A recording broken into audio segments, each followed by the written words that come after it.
Hello, I'm Sterling Burnett, Senior Fellow and Managing Editor of Environment and Climate News with the Heartland Institute. I'm pleased to be here with you today for the 7th presentation in our 14th International Conference on Climate Change lecture series. I thank everyone out there who's joining us. The 14th International Conference on Climate Change is fast upon us. Anyone who wants to attend the event at Caesars Palace in Las Vegas, running from October 15th through 17th, better make their arrangements quick. The conference's theme is The Great Reset, Climate Realism versus Climate Socialism, and it speaks to our times. As with our previous conferences, we will have a stellar lineup of researchers on hand to explore the science, economics, and policy issues surrounding climate change. And the policy issues is what we're going to focus on today. This lecture series presents brief previews of coming events from the conference's top speakers. I'm pleased to have as today's speaker, Derrick Hollie, founder of Reaching America, a 501c4 organization that uses grassroots efforts, social media, traditional media, and PR to advocate for reduced regulation on the fossil fuel industry, as well as other issues affecting African Americans and other vulnerable communities in our country today. I met Derrick about 2 years ago at an event we hosted, and we hit it off fast. He gave a great presentation to state legislators, and looking forward to having him today. Now, despite the fact that high energy costs proportionately impact the poor, minorities, those on fixed incomes, the voices of those communities are often shut out in the discussion of climate change or ignored. Or, more importantly, with this idea of environmental justice, misrepresented. Derrick is here today to remedy that. And part of his message, I expect, is that the policies proposed under the banner of environmental justice to fight climate change are likely to hurt those they purport to help the most. Recently, Derrick testified before the U.S. Select Committee on Climate Crisis and co-authored articles with Minnesota Representative Pete Stauber and Oklahoma Representative Kevin Hern. His message and the topic for this presentation is, quote, how Biden's energy policy harms the poor, a message that needs a much wider audience. Before Derrick speaks, I want to say, as with past presentations, if anyone has questions, please send them via the comments function on the program. We will have 10 to 15 minutes or so to answer questions at the end of Derrick's talk. Derrick, thanks for being with us. The microphone is yours. Thanks for having me, Sterling. That introduction, man, I don't think I need to say anything else. I appreciate that. But I appreciate you, Sterling. Again, my name is Derrick Hollie, president of Reaching America, an organization I developed to address complex social issues impacting the African-American community. And as I like to tell people, we're focused on issues and solutions not based on right or left-wing views, but what makes sense for a more united America. And one of the issues we do the most work on is reducing energy poverty. Energy poverty occurs when individuals or families are unable to afford basic heating, electric, and now even gas needs with the cost of, rising price of gas right now. And sometimes these individuals, they're spending upwards of 25 to 30% of their total income on their electric bill. And when that happens, it puts people in a very difficult situation, having to make some real tough choices like, do I eat today or do I pay my electric bill? And those kind of choices and decisions are something that no American needs to make, because we have an abundance of affordable and reliable energy sources right here in this country. We just need to be able to gain access to it. And as Sterling alluded to just a few weeks ago, I had the fortunate opportunity to appear before the Select Committee on Climate Change. And it was actually my 5th time going before Congress. And my message, again, is about energy poverty. But out of this particular committee hearing, is it something that you continue to get this echo on Capitol Hill right now? It's environmental justice. And in your mind, even as a Black person, you're like, okay, what's wrong with environmental justice? But when you pull back the covers and you look at what they're trying to do with environmental justice, they're trying to shut down the oil and gas industry. And it's unfortunate because this narrative that they're driving, that they're shoving down people's throat, trying to make everybody believe that America is on board with it. Well, we're not on board with this. And one of the things I talked about in this particular testimony before the House Select Committee on Climate Change, as it relates to environmental justice, is with this narrative, again, they think about everyone is on board with this. Well, you can't find a poll or study or any type of research that shows that climate change is a major issue in the Black community, because it's not. And so, but they will push this narrative on as like everybody's on board with it, but it's not. And in my testimony, I talked about how it's very misleading in terms of what they're talking about with this, and it produces, it's misleading, and it promotes false outcomes for America in terms of what could possibly happen. And so my sister, I'm gonna use an example. She just recently purchased a car. She waited 6 months for this car. She had to wait because they couldn't get the chips that were needed to complete the vehicle. I had to go get a rental car a couple of weeks ago. Had to settle on my rental car because, again, they had a shortage of cars because they have a lack of supplies needed to finish these vehicles because of the precious minerals that are missing right now. And so I talked about in my testimony about a supply chain independence, us having supply chain independence. The same way we have energy independence, we need supply chain independence. Let me back up again. 2019, the United States became the #1 exporter of oil and natural gas, overtaking Saudi Arabia and Russia to become the #1 exporter of oil and natural gas. And it begs the question, how can our natural resources be worthy enough for the rest of the world, but not good enough for us right here at home? It's energy independence, and it's gone away. The same thing is necessary right now. We need supply chain independence, because right now we have a shortage of all these different precious minerals that are necessary to complete even solar panels right now. I was speaking with individuals who I have a great relationship with, folks on Capitol Hill, particularly with the House Natural Resources Committee, and the minority, the R's, Republicans. They're getting calls right now from groups who right now cannot get the necessary materials just to build solar panels. That's how loud this environmental justice message is that's coming out of Washington. And we, as conservatives, we need to start talking. We need to have a louder voice. It needs to be more of us out here talking about what's really happening in terms of energy policy, and energy poverty. One of the things we talked about, we had a study, and I don't know if we can pull up that study that we did back in May. And in May, we actually polled Democrats, Republicans, liberals, moderates, and independents. And interesting enough, 83% of Democrats believe that America should have energy independence. And it goes back to what I was saying just a few minutes ago. This narrative that they're driving down our throats that, oh my God, climate change and all, it's not true. And if you could scroll through there, you could talk a few shows. 83% of Democrats believe that we should have energy independence. In addition to that poll, you're going kind of fast, Biden has shut out the oil and gas industry in his Build Back Biden plan. Well, in this poll, the majority of Americans think that our energy producers should be at the table in discussions with Biden as it relates to energy policy.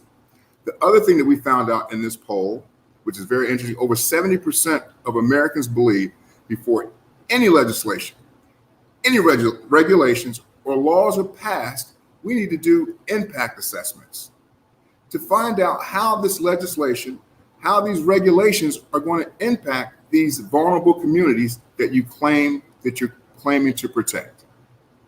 And one of the things I talked about in my testimony last time is this whole environmental justice. It would be prudent to everyone if we included energy poverty into this conversation with environmental justice. And here's why. The same communities that you claim to protect with environmental justice are the same communities that are struggling with energy poverty. The exact same communities. So how can you talk about environmental justice and not talk about energy poverty? It's impossible to do. But when you start talking about energy poverty, the solution to energy poverty is sensible energy sensible energy policy that does not harm the environment, and it does not harm the people who need these energy sources. But the thing about it is, when you have a simple message like that, they don't want to hear it because it almost lets you know just what's really going on in Washington and what they're trying to do in terms of hurting these vulnerable communities. In addition to that, we talk about just our own natural resources and how they benefit us here at home.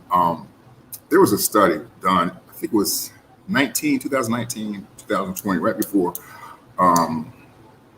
COVID hit. It was a Shell Crescent USA study. And in this study, it talked about how us producing natural gas here in the United States has saved Americans, at the bottom line, $1.1 trillion over the last 10 years because of reduction in terms of natural gas. But that's the message. Those are the narratives. You don't hear about that. All you hear is about climate change, we're going to die, we got to do. And if you listen to most climate change experts, if you listen to them, I'd be dead by now. And the thing about it is, guys, I do believe that climate change exists. I just don't think there's a climate crisis. And all these folks who are screaming about climate change and what we need to do, they really don't understand where things come from or how things are made. Petrochemicals, which are derived from fossil fuels, are part of our life, and life the way we know it does not exist. I had an op-ed that ran in Real Clear, this was about a year ago, and it speaks to that.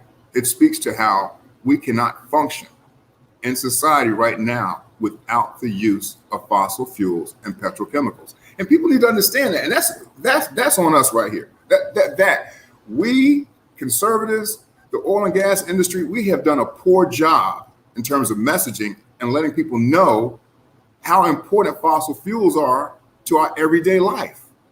And it gets me because even your little yoga mat, oh my God, it's derived from fossil fuels. The yoga tights, fossil fuels. I had a buddy of mine, Derrick, I can't believe you in these fossil fuels. A black dude, okay? I said, Troy, really? Do you own an electric vehicle? No.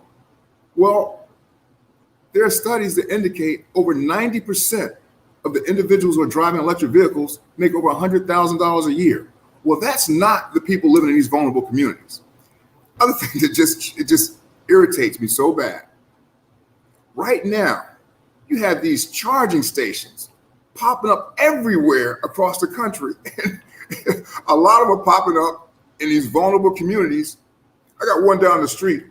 I have seen one person use this charging station since it's been up in the last few months. Oh, by the way, those charging stations, they come from fossil fuels. The big plastic light signs and everything, that's fossil fuels. So again, we as Americans and we as conservatives, we got to do a better job of selling the message and letting people know where all this stuff comes from that operates and consists in their daily lives. But I got to go back to my buddy Troy. He was talking about fossil fuels and all that kind of stuff. And a lot of folks, they don't understand, again, fossil fuels and where they come from. And we went on a discussion about the electric vehicles and such. And then he started talking about he was going for a jog. I said, well, Troy, if you're so against fossil fuels, then take off those damn sneakers because they come from fossil fuels too. And that's, again, guys, we have to do a better job of communicating where the stuff comes from and how important it is in our life, in our everyday life. Let's see, what else can we talk about? I want to go back to, if you could pull up, we just had another op-ed that was published yesterday. And this particular piece, this was with Representative Kevin Hern. And Kevin Hern, we co-authored this piece yesterday. And this has to do with a piece of legislation. I had gone before the House Natural Resources Committee before COVID, and I gave testimony. And out of my testimony came the Energy Poverty Prevention and Accountability Act of 2020. And so Representative Kevin Hern from Oklahoma 1, he introduced this bill last year sat in committee, and they reintroduced it again here in June. And we talk about the impact and the cost in terms of energy costs on these vulnerable communities. And this particular bill, it was based off of my testimony and recommendations. But guys, we're also using this right now. We know that this bill is not going to get passed because the Democrats control the House, the Senate, and the White House. But what we aim to do with this bill is to get some support from other members so we can draw attention to what's really, really happening in Washington, D.C., and how these regulations that are being put, or proposed regulations that are coming out of the Biden administration, how it will impact these vulnerable communities. And again, it goes back to 71% of the vast majority of Americans support assessments to determine the economic impact of energy policy on low-income communities. And we have to do that. But the thing about it, the Dems, they don't want to have these impact assessments because it will show, again, how they really, really don't care about these communities. And it's just awful. It's just awful. And again, I go back to, we got to do a better job ourselves. We have to do a better job of telling our story and explaining to people, how energy and these regulations and things impact our lives. One other thing I want to share with you guys, I talk about energy and the environment and all that kind of stuff.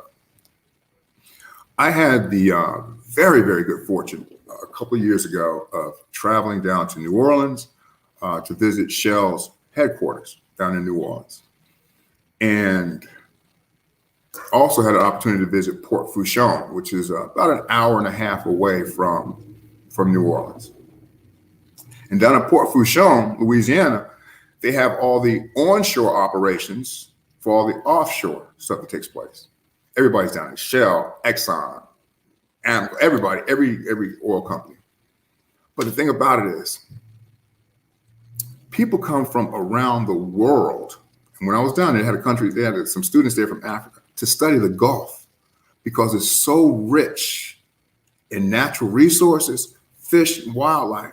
And it shows that you can actually have energy production and protect the environment at the same time. And I'm a licensed captain. I've had the opportunity to fish the Atlantic.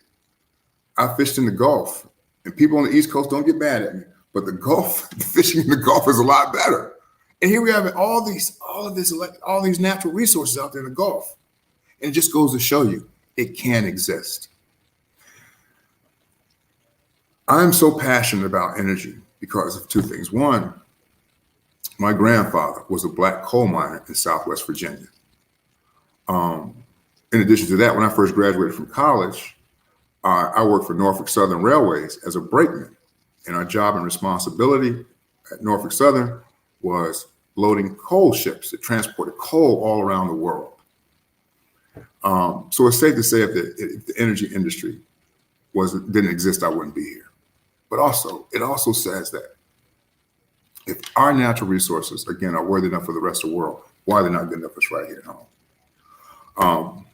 And so that's why I'm so passionate about this stuff. And right now, I look at what some of this legislation and regulation are trying to do right now. And I said this in my testimony. I said, Madam Chair, I said, I'm very concerned. And I had an opportunity to go back to Southwest Virginia and visit where my grandfather was a black coal miner. And some of those communities have never rebounded from the shutdown of the mines decades ago. And I shared my testimony. I said, Madam Chairwoman, it concerns me because I know lots of folks living in Georgia, in Texas, and Louisiana who have worked in oil and gas for years.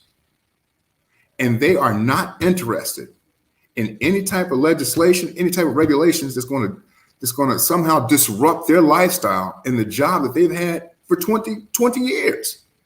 And my concern is if you shut down the oil and gas industry, these thriving communities of blacks, okay, are going to look like those same communities in Southwest Virginia and Appalachia who were shut down after the coal situation.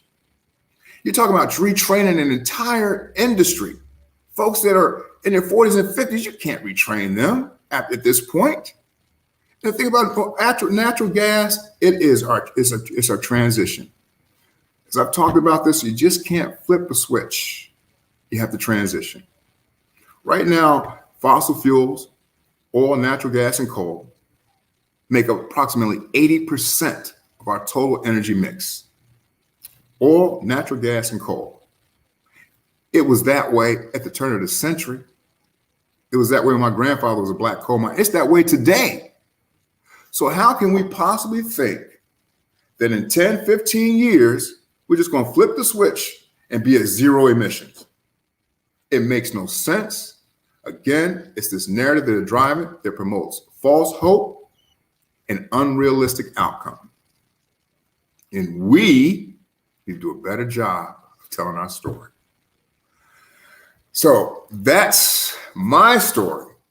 Energy poverty, what it is, the solution to energy poverty, what we need to do, and just some of the work that I've been doing on this particular issue. I've authored probably 60 or so op-eds on this particular issue. I've had the opportunity to go before Congress 5 times on this particular issue, and we've got a bill pending. Energy poverty, it exists, it's real. Energy poverty, it's not a white issue, it's not a black issue, it's an American issue. And it's an issue that none of us should have to deal with, especially with the natural resources that we have, that we've been blessed to have here in this country. I want to talk about one other thing, the mining situation right now. You know, Joe Biden, throughout his entire campaign, he went around talking about how he was going to include the mining industry, have them involved in terms of as we transition to clean energy and that kind of thing. What he didn't. He has since said in the last couple of weeks that he will now do the natural resources from other countries as we transition to natural resources. The mining industry is up in arms right now because he just completely lied and turned his back on them.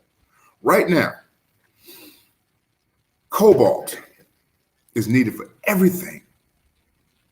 Every solar panel, every lithium battery. Even when you go get an x-ray, you got to have cobalt. Over 60% of the world's cobalt is mined in Africa by little black kids in most cases. We have a mine in Minnesota right now that produces cobalt. Minnesota is rich in natural resources. The only cobalt mine that is operational in the United States is trying to be shut down right now by these environmental groups. And it just begs me, it irritates me to no end because this whole environmental justice thing.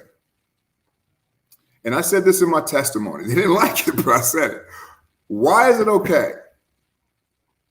And it shows the hypocrisy that exists in this country when it comes to our energy. Why is it okay for little black kids to mine for cobalt in Africa? Shouldn't environmental justice apply to everybody, or is it just us here in the United States? I mean, I'm just asking. I just need to know because it's okay over there, but it's not okay here. That's the hypocrisy. And to me, that's this racist, outright racist. So when we start talking about this energy, man, let's keep it real with people. Let's keep it real as to what's going on. Let's keep it real about our natural resources and what is needed to take for us to continue to operate here in America. And right now, this Biden administration, they are not keeping it real. They're not keeping it real with America. They're not keeping it real with anyone. And so now this guy, Biden, has now gone to ask OPEC to produce more oil. Why? When we have it right here. We had to do that in 2 years. It makes no sense, guys. We need to be energy independent, and we need to have our supply chain independence. And we can do that with sensible energy policy and sensible energy regulations. I'll end with this last thing.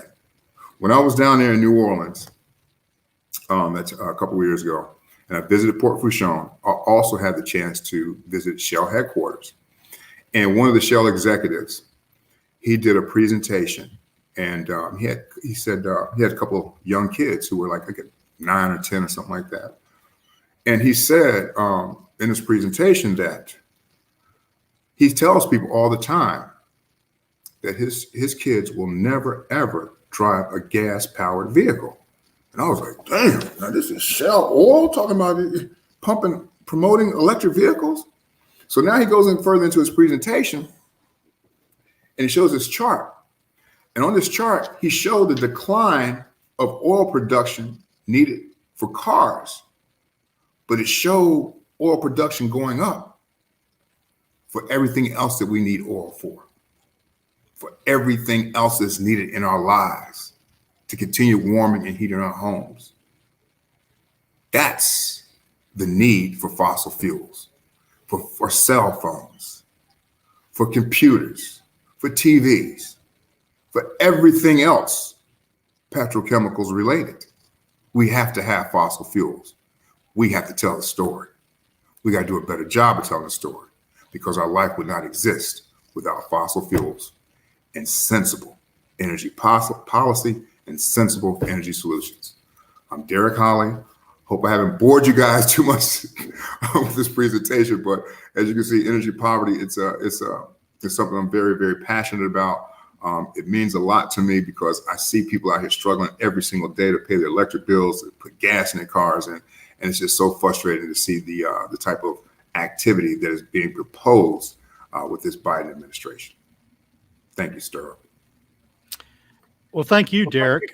We have a few questions, but I want to take sort of the moderator's prerogative and start the questioning.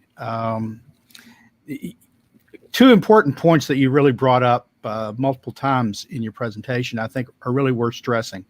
So your polling shows that America as a whole and minority Americans, African Americans, support energy. But just this past week, Joe Biden has gone hand in hand throughout his campaign. He complained about Trump's cozy relationship with Saudi Arabia and how he's coddling dictators in Saudi Arabia. And now he's gone hat in hand to Saudi Arabia saying, please, please produce more oil because our energy prices are high. And our energy prices are high because he shut down oil production. He's shutting down oil production here in the U.S. What are your thoughts on that? And then I want to do a follow-up concerning rare earths. Sterling, it frustrates me. As you can tell, it frustrates me so bad because, again, man, how do you shut down our energy independence? Yeah. People, the gas prices were down, everything was fine, but it goes back to this. Someone once said to me that energy is power. Whoever controls the energy controls the power. And this is about power here in the United States. Who's in control? Is it going to be conservatives or is it going to be the liberals? And it's about the struggle of power in terms of energy. And I don't think we got enough time to go into that conversation, Sterling, but it's just interesting that, Joe Biden now has since, here we are, 2019, as I talked about in my presentation, President Trump had us energy independent for the first time ever in this country. And now he's shut down pipelines. Yeah. He's putting restrictions on the industry. It's causing prices to go up. It's ridiculous right now. And so it's just unfortunate that we're here right now. And we just got to take back the House next year, 2022, to stop this nonsense. Oh, the Senate, we got to take back both houses, yes, the Senate and the House. One gentleman mentioned that, he shut down the Keystone XL pipeline. Canada's our closest neighbor, both physically and international relations. And we literally shafted their governments, their provincial governments and their national government on Keystone. And now we want imports from OPEC. It's crazy. It's ridiculous. And the other thing, when he shut that down, he shut it down on the first day he was in office. Yeah. He's as far as I can tell, he's the first president in my following of presidents. So that started back. I first became really interested in politics when I think George McGovern ran for president, and he wanted to go to 6 days a week schooling, and so I knew he had to be defeated. We could no Saturday school, that couldn't happen. So he's the first president I know that on his first day in office signed a bill that he knew would put thousands of people out of work while saying he was going to be the jobs president and bringing people back to work. It was crazy. But so he does this. He goes in 7 months from energy independence to energy dependence to begging Saudi Arabia, who he called awful names during the election for oil. But let's get to the other thing. You know, you talked about cobalt. Yes, sir. I'm an ethicist by training, and the production of cobalt, the way it's done, is just morally awful. See, that's what I'm talking about, Sterling. It's not just that they're child laborers in the Congo. Congo is where a lot of the cobalt comes from. It's not just that they're child laborers. They are slave laborers because they don't volunteer for this. They are taken from their homes and forced to go into the mines, and they die early. When a shaft collapses, they leave the bodies there and move to a new shaft. It's awful. And this is what Biden's energy policy encourages, and not just in Africa. He's encouraging dependence on our greatest economic and geopolitical competitor, which is China, because they produce most of the rare earths that go into those microchips. You talked about the microchip shortage. Well, where do they come from? China. Why? They've got the rare earths. They go into our military defense. We're going to need more of that. We're going to need more of that if Biden's plans come to fruition, because wind and solar all require rare earth minerals. The batteries require rare earth minerals. And Trump approved the first mine out in, I believe, Nevada or New Mexico just late in his term. And Biden's already shut it down, rescinded the permits. And yet he says he's going to bring back manufacturing and production here in the U.S. He can't do it if we don't mine the stuff here in the U.S. and we don't refine it. And manufacturing jobs, you can't operate without fossil fuels. You can't run off of solar. It's ridiculous. I wanted to talk to you. You talked about those rare earth minerals. Afghanistan, which is in the news right now, Sterl. Right now, the other thing that people don't talk about Afghanistan is the abundance of precious and rare earth minerals that exist in Afghanistan. In 2010, Sterl, the White House had an internal memo that called Afghanistan the Saudi Arabia of lithium. They have copper, sulfur, natural gas, precious stones, rubies, and emeralds all exist in Afghanistan, in addition to all of that lithium. And I don't understand. And that's why Russia and China right now are chomping at the bits. United States, they're gone. We're going to take advantage of everything that you left behind here. And so basically, based on a report that came out in 2010, so under Obama, so he knew this. As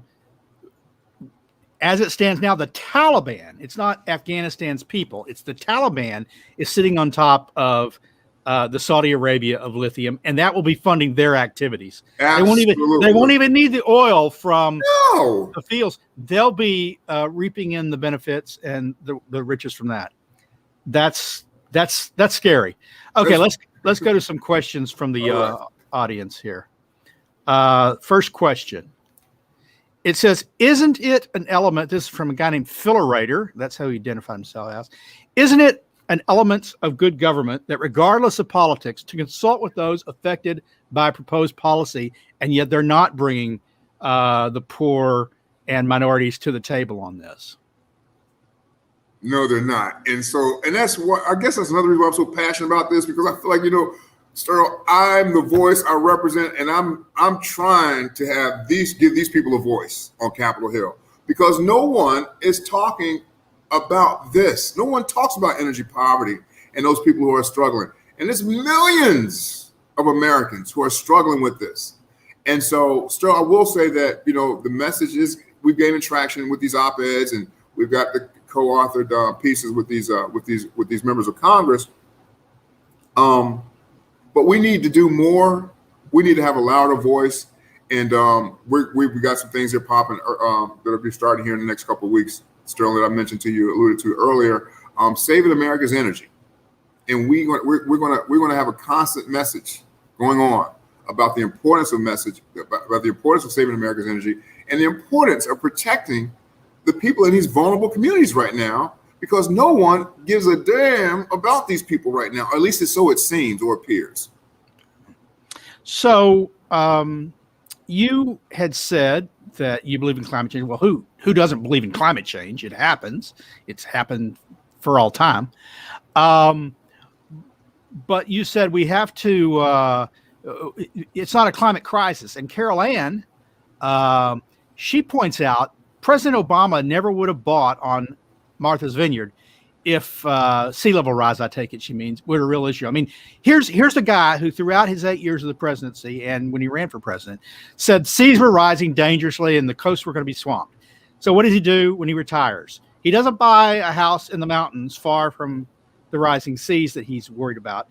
He buys a house on a barrier island less than 1 foot above sea level, which he says in less than 80 years will be, which he claimed as president would be, basically it will be coming into his house.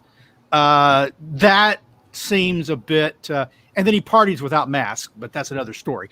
Yeah. That seems a bit hypocritical, or it seems to me not hypocritical. What it means is, I think he doesn't really believe what he was saying. If you thought your house was going to wash away, you wouldn't buy a house where it was going to wash away unless you're really, really overinsured and you're looking forward to getting that insurance money when the waters roll in. Yeah, I think it's the first two of those there. It's hypocritical. It's hypocritical, and he does not believe the hype that he was selling. And it's unfortunate because so many people believed in this guy and everything he was selling. But hell, he only believed in himself. And that's what's unfortunate. But Sterl, the alphabet media and the larger media companies, they get behind them.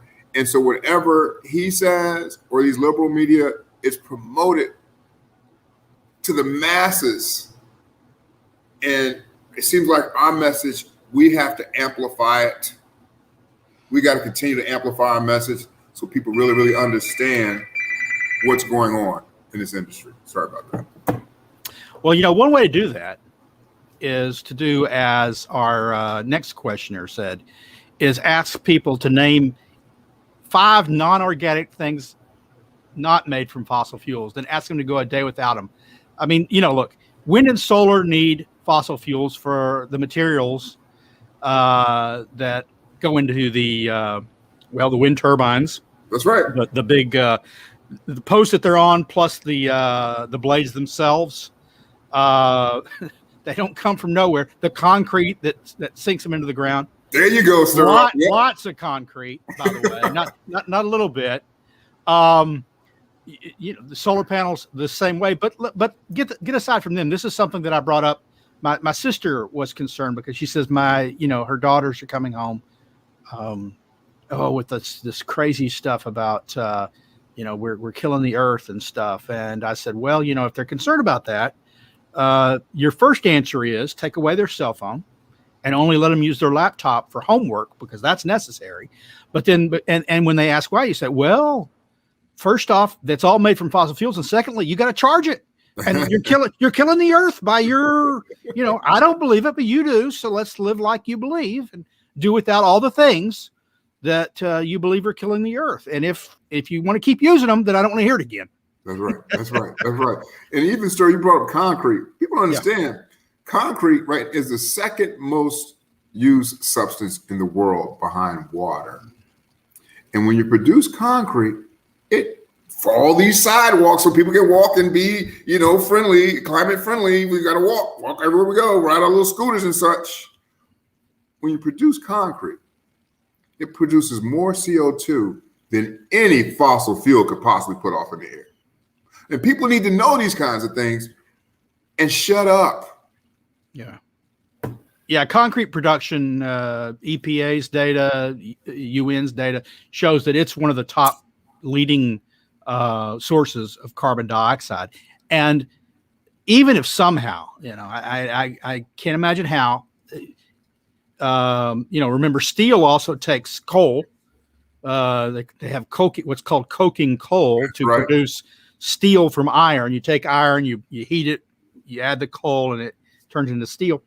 But even if you could do with all that, you can't build everything that's being built around the world. You can't have economic progress without concrete nowadays. That's right. We don't have millions of forced laborers to build temples out of stone anymore. So it's just crazy. Now, another question that we've gotten, it's less of a question, more of a comment. It's from Mary Mullane. Chinese and Club of Rome's desire. Club of Rome was a group in the 70s in the U.S. To make the USA a third world country, boosting developing countries. Energy poverty is real, she says, especially in the dead of winter in the north and heat waves in the south. Yes, it is. Believe me, my electricity bill is about to impoverish me right now in Texas. And that's what, that's the thing about it, man. I can't wait. We have all these people. We have to get them on, and we've got to have a larger voice about this about this energy poverty issue, because again, as I said, Earl, it's not blacks, it's not whites, it's an American issue. It's in the South, it's in the North, it's everywhere, and I guarantee you, me, we all know somebody who has struggled or is struggling right now to pay their energy bill. And they shouldn't, as long as we have the abundance of affordable, reliable energy sources we have in this country. And Sterling, I've got to say this too. I went to South Dakota a couple of weeks ago for Freedom Fest to speak. I remember getting off the plane and driving. There was a long road when you leave the airport. And I was just looking around in South Dakota. And the first thing I said to myself, because all I think about is energy stuff, I said, these people out here in South Dakota don't give a damn about anything green, any kind of green energy policies. And it's absurd. And I think it's outrageous for folks in Washington, D.C., who are here in Washington, D.C., think they can make decisions for folks out there in South Dakota. And if you ain't never even been to South Dakota, how can you tell these people how to live their lives? And that's the problem I have with a lot of these members in Congress right now, who have all these grandiose ideas, who have no idea how the rest of America lives and operates. And to me, man, that's just very, very frustrating. Yeah, no, politicians always think they know better how everyone else ought to live.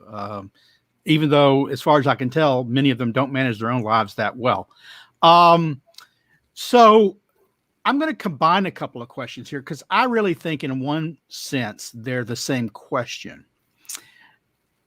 People who most push climate alarmism claim what they're really concerned about is the environment. Oh, we've got to save the environment. Beyond humans, we got to save the environment. Right. I hear it all the time.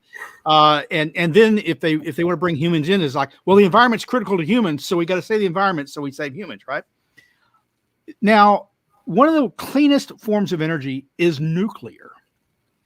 It does require some mining, but we've got plenty of uranium, and it doesn't require the kind of mining that some other wind and solar take.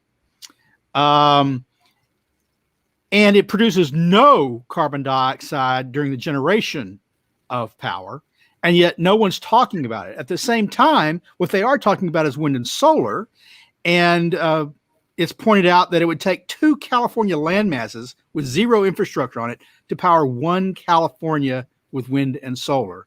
So, imagine the landmass it takes to power all of America. In the process, you're destroying land, you're destroying wildlife habitat, you're literally killing wildlife, birds, bats, ground-dwelling animals that rely on the habitat where you put solar panels over, and then you're ignoring nuclear, which does none of those things. What are your thoughts on that? One, with the nuclear, I think Americans are afraid of it just because of some of the things that have happened in the past. But going back to the solar and the windmills and things, still, which my biggest concern is, as people talk about, protecting the earth, we don't even know yet what is going to happen to our earth when we start burying all these solar panels. We don't know yet what impact it's going to have, where we're going to bury it, what's going to happen when we start putting all of this stuff into the ground. That's a concern. That's an issue that we need to start talking about too, because we haven't seen we haven't seen the huge amount, because it's been 20 years that's going to be stuck into the ground, all these unused solar panels, and what the result is going to be to the environment as it relates to all these solar panels. Well, but we have seen what the environment looks like from the mining of the minerals, the materials necessary to produce these solar panels and wind turbines. China, you look at where they're doing the rare earth mining, the rivers are yellow, the people are sick, the people downstream are sick, and the land is barren and desolate. The same is true. We were showing those pictures earlier of probably Congo, but of Africa, where they do the mining for the cobalt. That doesn't look like a good environment to me. What we're doing right now is we're exporting environmental destruction. Look at that. Country. Yeah. We're exporting environmental destruction. And because it looks green here, we're saying, we're saving the environment. No, we're just destroying it someplace else.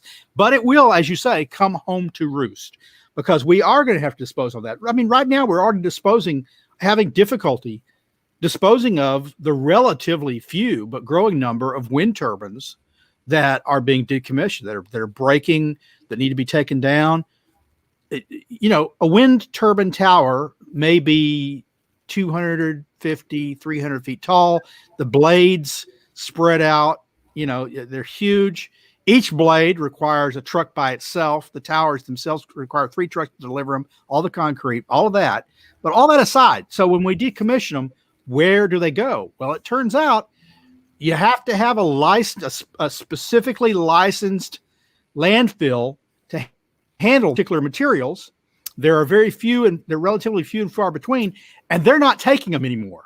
Why? Oh, wow. Why? Well, they're huge. They're huge. And you have to break them up. You have to crush them because to give space. Mm-hmm. So you have to crush them, you have to cut them up. It's very intensive. Yeah. It's like, look, we can put a lot of municipal landfill stuff from cities for what it takes to do one blade. And you're talking hundreds of thousands of blades. So you're right. We've got no idea. But what's going to happen? And it's just unfortunate that, again, this narrative keeps being shoved down our throats, and it's just awful. And the other thing you talk about, that people don't understand, we talk about mining, and I'll stick with the mining, but I wanted to talk about offshore. But with the mining, what people need to understand, here in America, we have technology, the best technology. And so we're not going to have kids over there looking like that as we mine for these precious minerals. Those are not going to be the images coming out of America. And so that's what people need to understand, is the technology we bring to the table. The same holds true with offshore. Sterling, what we need, again, all this offshore, all these natural resources we have offshore, this administration's come in and put all the restrictions on all these different land leases, all the leases offshore. And so that's unfortunate, but when you go down to Florida, off the coast, there's no border that says this is Cuba water and this is Florida water, United States water. It's all the same water. But other countries are down there drilling who don't have the same technology that we have here in the United States. Yeah. So people are worried about, oh my God, the environment. We got these third world ass countries out here drilling for oil when we have the best technology in the world to go and gain access to this stuff. Yeah. If we did some of the rare earth mining in the US, and we actually have an abundance of rare earths as well,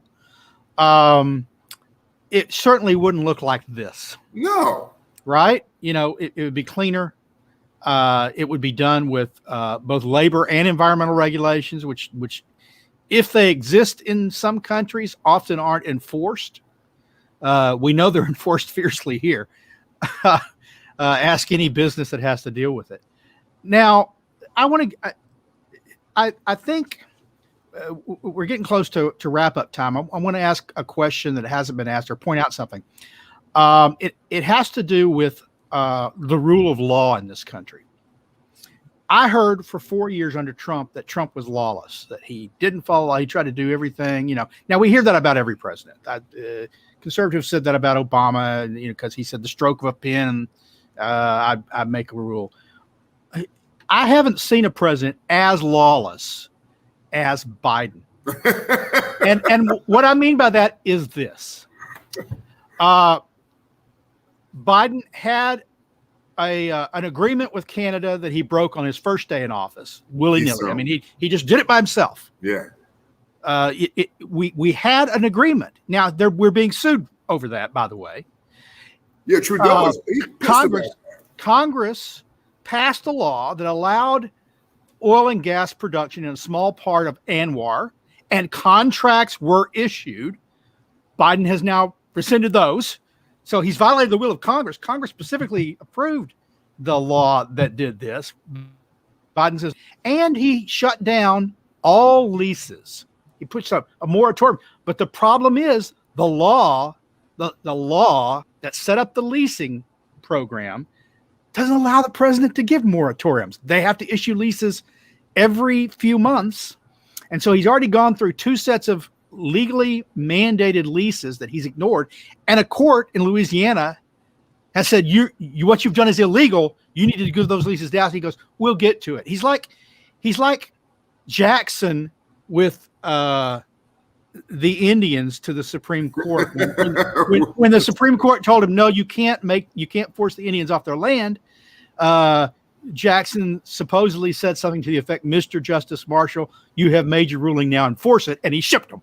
Well, that's what Biden's doing. That's what Biden's doing on the Gulf Coast right now with the lease. Yeah. The courts have ruled. They said you can't do this. And he says, too bad. I'm doing it. I'm going to do it anyway. That's lawless. Absolutely. And you, the first thing you pointed out, which sticks out, is just hypocrisy and just lawlessness, is what he did in the first day of office, Sterl, and that was shut down that Keystone pipeline, which was 85% complete, which, by the way, was approved by Congress. It was approved by Congress.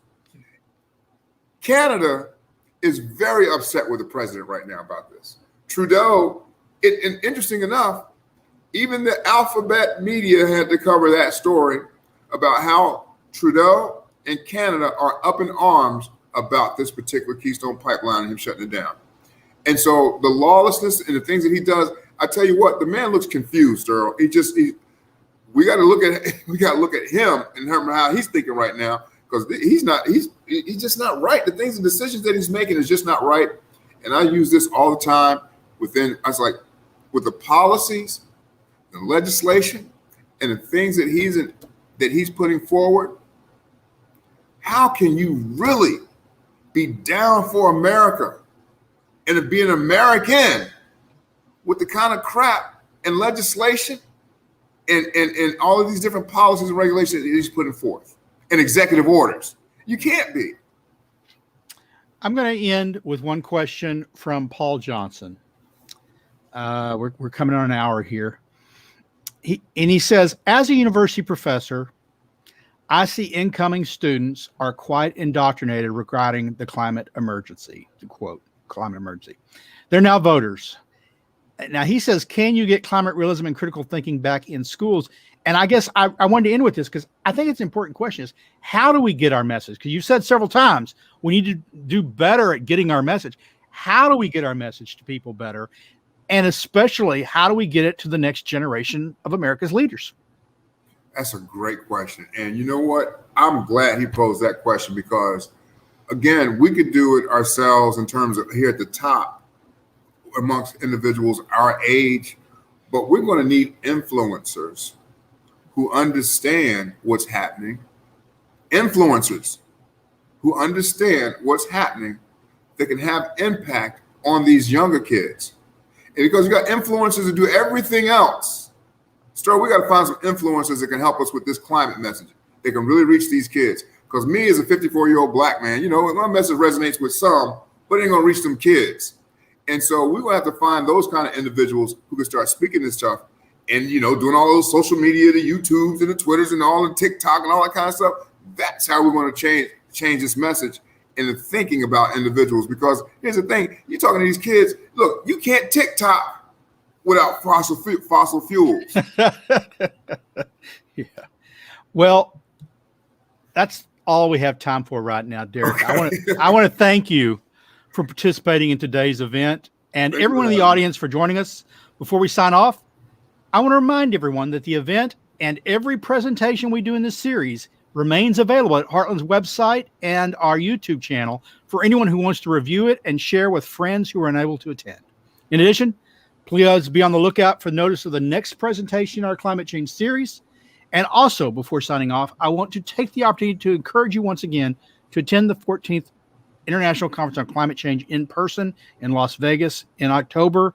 If you want to do that, you got to get in your requests up now and go to Heartland's website and to the Heartland Daily News website for the latest in environment, energy, and climate news. Finally, I'd like to encourage you to support the Heartland Institute throughout the year. You can contact anyone that'll put you in contact with David Hoyt, Heartland's Executive Director of Development, to tell you how you can help us be more successful in getting messages like the one we presented today out. Thanks. Take care. Bye.